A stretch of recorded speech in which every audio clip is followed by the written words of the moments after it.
Começa agora Estudos das Obras de Emmanuel, um programa que estuda os textos do Espírito Emmanuel, psicografados por Francisco Cândido Xavier.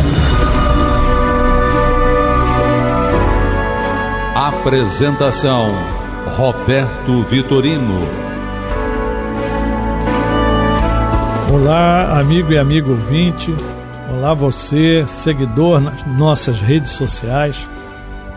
Estamos iniciando mais um estudo das mensagens do Espírito Emmanuel, psicografia de Chico Xavier, publicadas na coleção Fonte Viva, das edições da Federação Espírita Brasileira.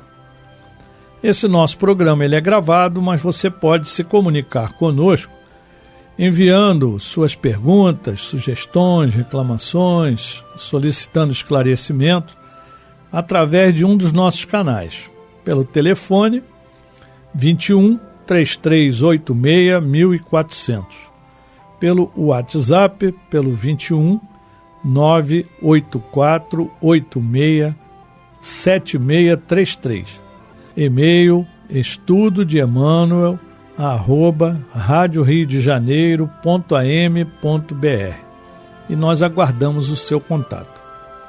Nós temos reprises às terças-feiras, às 2h30 da madrugada, e aos domingos, às 20h50, 10:50 da noite.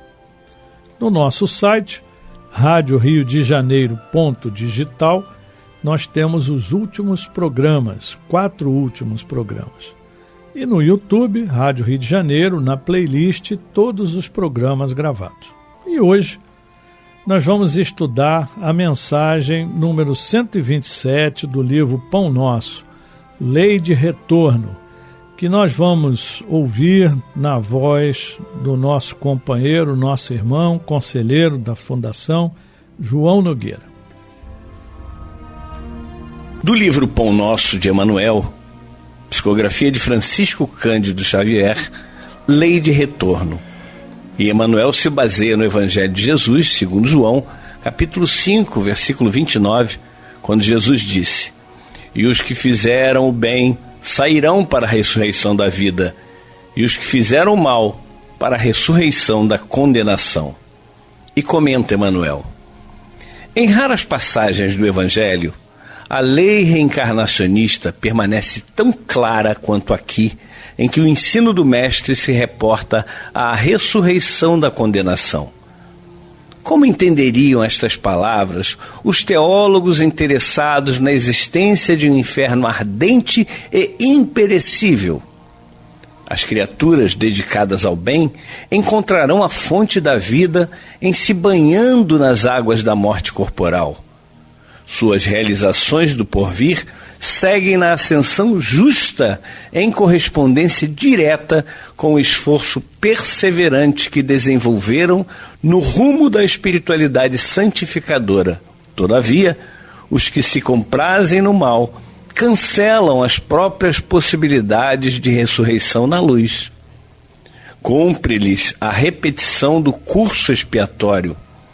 É a volta à lição ou ao remédio. Não lhes surge diferente alternativa. A lei de retorno, pois, está contida amplamente nessa síntese de Jesus. Ressurreição é ressurgimento, e o sentido de renovação não se compadece com a teoria das penas eternas. Nas sentenças sumárias e definitivas não há recurso salvador. Através da referência do Mestre, contudo, observamos que a providência divina é muito mais rica e magnânima que parece. Haverá a ressurreição para todos, apenas com a diferença de que os bons tê-la-ão em vida nova e os maus em nova condenação, decorrente da criação reprovável deles mesmos.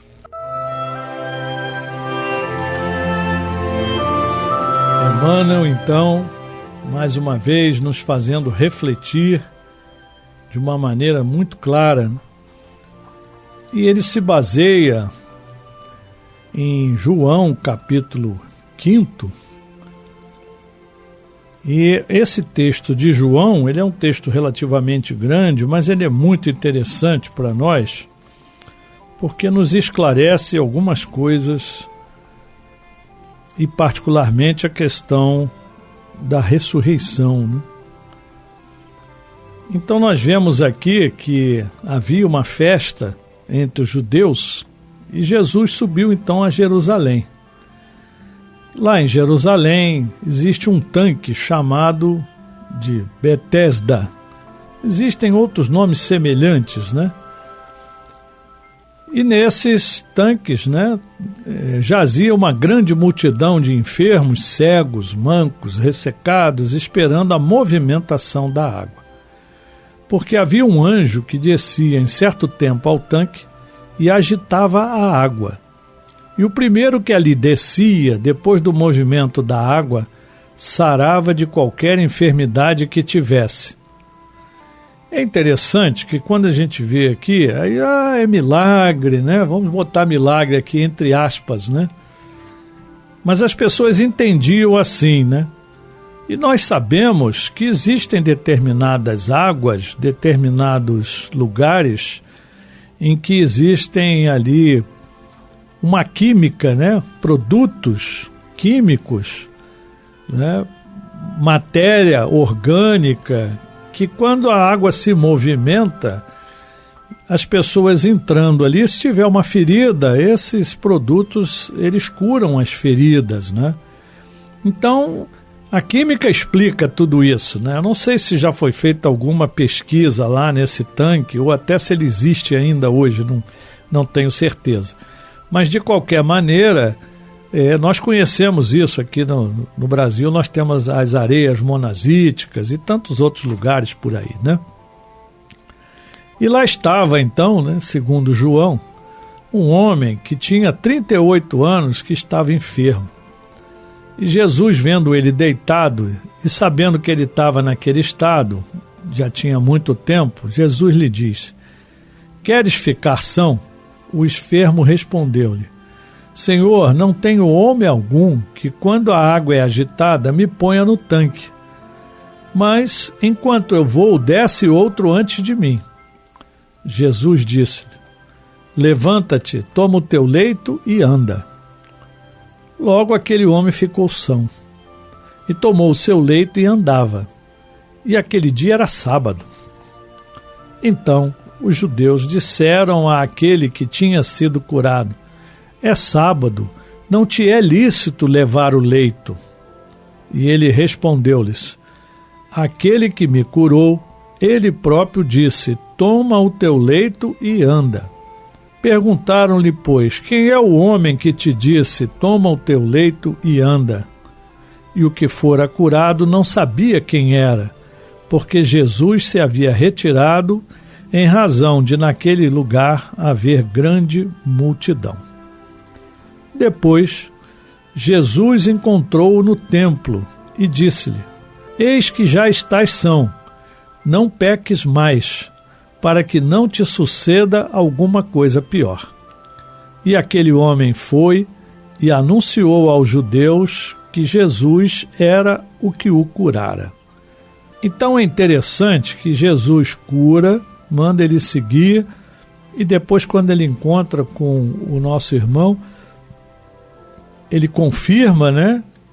E o irmão então ficou sabendo que era Jesus, porque até então ele não sabia quem era, né? Mas como isso aconteceu num sábado, os judeus já ficaram preocupados, né?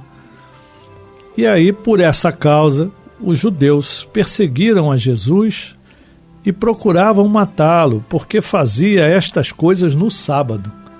Então o sábado para os judeus era sagrado, não podia fazer nada, não podia trabalhar, não podia curar, não podia fazer nada.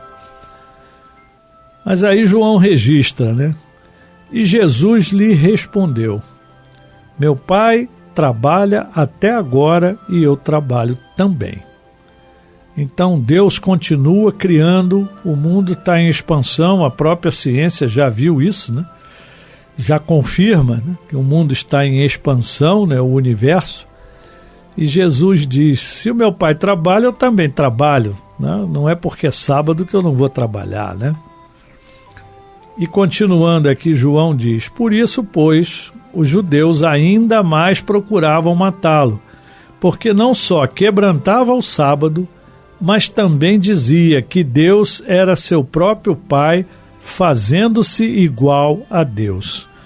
Então, quer dizer, quando as pessoas estão de má vontade, ficam arrumando qualquer pretexto, né, para condenar, né? E no caso de Jesus, curou no sábado, não seguiu a lei. Ainda está dizendo que o Pai trabalha qualquer dia, e ele também, e que ele está curando em nome de Deus, então está se colocando igual a Deus. Então é blasfêmia e por aí vai. Então deu mais motivo ainda. Mas Jesus, que sempre soube o que estava nos corações das pessoas, né? Jesus diz: na verdade vos digo que o Filho por si mesmo não pode fazer coisa alguma, se o não fizer fazer o Pai. Porque tudo quanto ele faz, o Filho o faz igualmente. Então ele está dizendo aqui que ele faz em nome do Pai, porque o Pai permite. E o que ele faz é porque Deus, além de permitir, deu esse poder a ele, para que ele pudesse fazer, né? E continua aqui: porque o Pai ama o Filho e mostra-lhe tudo o que faz, e ele lhe mostrará maiores obras do que estas, para que vos maravilheis. Pois assim como o Pai ressuscita os mortos e os vivifica, assim também o Filho vivifica aqueles que quer. E também o Pai a ninguém julga, mas deu ao Filho todo o juízo, para que todos honrem o Filho como honram o Pai. Quem não honra o Filho, não honra o Pai que o enviou. Então aqui Jesus deixa muito claro para todos nós que ele é o enviado do Pai que estava previsto nas Escrituras. E que ele consegue todos esses, volto a dizer, milagres, entre aspas. Tudo que ele faz é porque Deus permite e porque Jesus tem o mesmo poder. Porque Jesus, ou melhor, Deus concedeu a Jesus esse poder. E ele continua dizendo, né, que o Pai não julga, mas deu ao Filho o direito de julgar. Então Jesus vai nos julgar segundo as nossas obras. Ele tem esse poder. E Jesus ainda lembra que ele veio, o Filho, né, para ser honrado, assim como nós honramos o Pai. Se nós não honramos o Filho, também não honramos o Pai que o enviou. Então isso quer dizer: eu sou o enviado. Se vocês não me honram, estão também desonrando, não estão honrando a Deus. E completa: na verdade vos digo que quem ouve a minha palavra e crê naquele que me enviou tem a vida eterna, e não entrará em condenação, mas passou da morte para a vida. Então aqui Jesus está afirmando ouvir a sua palavra, o seu evangelho, né? Crer que o Pai o enviou. E com isso nós vamos ter a vida eterna. E não entrará em condenação, mas passamos da morte para a vida verdadeira, né? Então é interessante nessa passagem porque nós estamos verificando aqui que a história do enfermo que foi curado, né, ela nos coloca para observar, a olhar o mundo com uma outra expectativa, né? Aceitar a responsabilidade de buscar a cura e a justiça e a praticar o amor cristão ativo em nossa vida cotidiana. Por isso Jesus falou: vá e não peques mais, né? Jesus o curou porque ele aceitou a cura. Então a fé do paralítico ela é fundamental para que ele se cure. Jesus destaca a importância da fé como um elemento essencial para o agir de Deus. Então é a nossa fé que vai permitir que a gente encontre a nossa cura, que a gente encontre o caminho verdadeiro, né? E a lição, então, nos faz refletir sobre como essa fé, mesmo em meio às dificuldades, pode ser a chave, né, para experimentar milagres, entre aspas, né, soluções das nossas dificuldades e transformar as nossas vidas. Então, através da fé e pelo exemplo de Jesus, nós vamos encontrar o nosso caminho para a nossa ressurreição. E em João, capítulo 5, João continua, né? Em verdade, Jesus falando, vos digo que vem a hora, e agora é, em que os mortos ouvirão a voz do Filho de Deus, e os que a ouvirem viverão. Porque como o Pai tem a vida em si mesmo, assim deu também ao Filho ter a vida em si mesmo. E deu-lhe o poder de também exercer o juízo, porque é o Filho do homem. Então aqui ele está afirmando mais uma vez que ele vem em nome do Pai e o Pai deu poderes a ele. Não vos maravilheis disto, porque vem a hora em que todos os que estão nos sepulcros ouvirão a sua voz. Então todos aqueles que já morreram, que já faleceram, vão ouvir a voz de Deus, a voz de Jesus, a voz dos emissários, para que a mensagem chegue a todos, né? E Jesus complementa, e os que fizeram o bem sairão para a ressurreição da vida, e os que fizeram o mal para a ressurreição da condenação.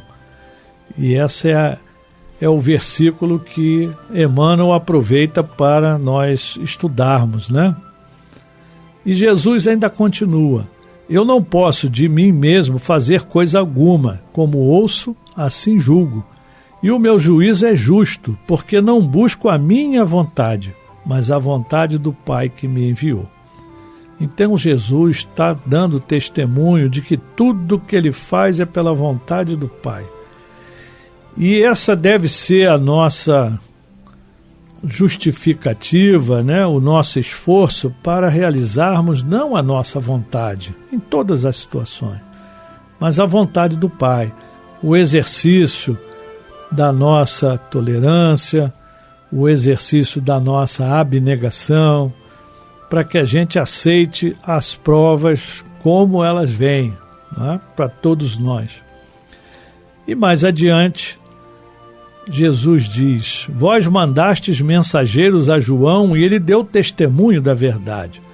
Eu, porém, não recebo testemunho de homem, mas digo isto para que vos salveis. Eu era a candeia que ardia e iluminava, e vós quisestes alegrar-vos por um pouco de tempo com a sua luz.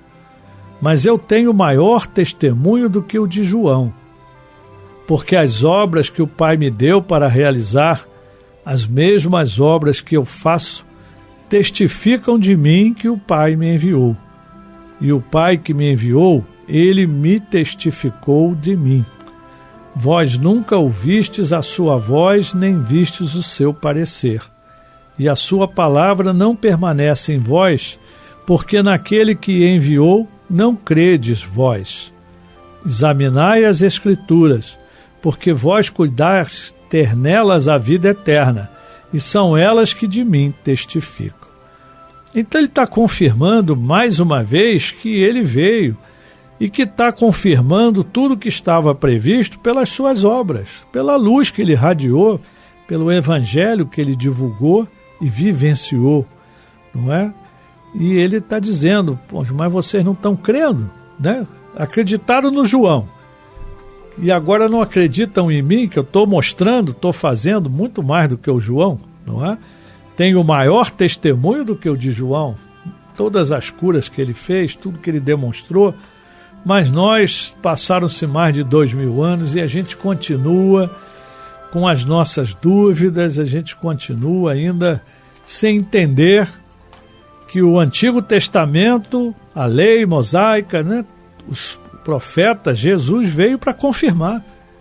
Mas ele mostrou que a lei do amor é a que importa. E nesse caso aqui, o Emmanuel está examinando uma das leis divinas, né, que é a lei do retorno, também conhecida por de causa e efeito. Então, o Emmanuel nos diz, né, em raras passagens do Evangelho, a lei reencarnacionista permanece tão clara quanto aqui, em que o ensino do Mestre se reporta à ressurreição da condenação. Então, quando Jesus foi registrado por João, no versículo 29 do capítulo 5, quando Jesus diz: os que fizeram o bem sairão para a ressurreição da vida, e os que fizeram o mal para a ressurreição da condenação. Jesus não disse que ele tem o poder de julgar, que Deus não julga, mas deu poder a Jesus para julgar. Aqueles que fizeram o bem, a ressurreição, vão continuar a sua evolução. Aqueles que fizeram o mal, a ressurreição da condenação. E que condenação é essa? Bom, é interessante, Cada religião cristã entendeu de uma maneira.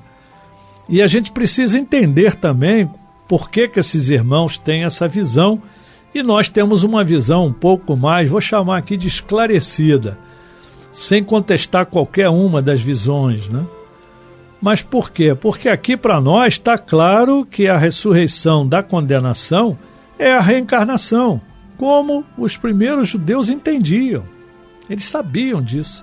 O nome é ressurreição, mas eles entendiam que nós voltávamos, Mas foi retirado por uma série de fatos históricos, nós não vamos analisar aqui agora, Mas aí o Emmanuel diz: e os teólogos interessados na existência de um inferno ardente e imperecível, como é que eles vão entender essas palavras? Então, para eles realmente é difícil, Mas o Emmanuel continua: as criaturas dedicadas ao bem encontrarão a fonte da vida em se banhando nas águas da morte corporal. Então, a morte do corpo nos liberta para a fonte da vida. Então, nós voltamos à nossa vida verdadeira no plano espiritual. E aí vem o julgamento, que a gente já aprendeu também que Jesus não julga, a nossa própria consciência nos julga e ele só confirma, Se eu fiz o bem, eu sou bem recebido na espiritualidade. Se eu fiz o mal, vou repetir a minha lição. Onde nós falhamos, nós vamos voltar para ter nova oportunidade de aprendizado, E o Emmanuel ainda diz: suas realizações do porvir seguem na ascensão justa, em correspondência direta com o esforço perseverante que desenvolveram no rumo da espiritualidade santificadora. Então, todos aqueles que fizeram o bem, que se esforçaram, terão o acesso à vida eterna, Agora, aqueles que se comprazem no mal, não é o que faz o mal, é o que se compraz. Porque o mal todos nós fazemos ainda, nós estamos atrasados. Mas aquele que se compraz no mal, faz aquele mal realmente com satisfação, com prazer, como a gente diz, por verdadeira maldade, com o coração ainda fechado, esses cancelam as suas possibilidades de ressurreição na luz, porque eles estão vivendo nas trevas, então eles não vão conseguir chegar na luz. E aí o Emmanuel deixa claro: cumpre-lhes a repetição do curso expiatório, de volta à lição ou ao remédio, ou vem para a prova ou vem para a dor. Não lhes surge diferença alternativa. E a lei do retorno, então, está contida amplamente na síntese que Jesus colocou para nós, Ressurreição é ressurgimento, e o sentido de renovação não se compadece com a teoria das penas eternas. Não há lógica na pena eterna. Fez o mal e vai ficar queimando no inferno pela eternidade. Porque como é que você que é pai, você que é mãe, que é irmão, que é amigo, você vê um desses nossos entes queridos na pena eterna, no inferno, e como é que nós estaríamos no céu, caso tivéssemos feito bem? Nenhum de nós aceitaria isso, Será que Deus, que é perfeito, aceitaria isso? Não, é muito lógico, Então, não existe inferno. Nós provocamos o nosso próprio inferno, o nosso próprio mal-estar. E já aqui na Terra a gente tem essas experiências. É só a gente começar a se fechar, começar a ficar chateado, começar a ter mágoa, ter raiva, a gente vai viver um inferno. Então é uma questão de postura, de intenção nossa, de realização. Então Jesus deixou claro para nós: quem praticou o bem vai atingir a sua ressurreição, quem praticou o mal vai repetir a lição, né? Então não há recurso salvador, né? Não tem uma salvação para todos de uma maneira igual. Não, a cada um segundo o seu mérito. Observamos que a providência divina, ela é muito mais rica e magnânima, quer dizer, é muito maior do que a gente pode imaginar. Então Emmanuel conclui: haverá ressurreição para todos, sim, com a diferença de que os bons vão tê-la na vida nova, de imediato. Os maus, em nova condenação, vão ter uma criação reprovável daquilo, vão ter que voltar e fazer a lição novamente. Eu que repeti ano na escola, sei bem como é isso. Você volta e repete as mesmas lições, aí você acha que sabe e erra de novo. Mas aí a gente já vai com mais cuidado e a gente erra menos e acaba passando na prova. Então está aí claramente para nós a lei do retorno, né? Tão bem explicada pelo Emmanuel. E, meus irmãos, vamos lembrar sempre disso.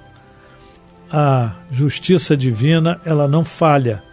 E sempre vamos ter uma nova chance, porque haverá ressurreição para todos. Meus irmãos, muita paz. A Rádio Rio de Janeiro apresentou Estudo das Obras de Emmanuel, um programa que estuda os textos do Espírito Emmanuel, psicografados por Francisco Cândido Xavier.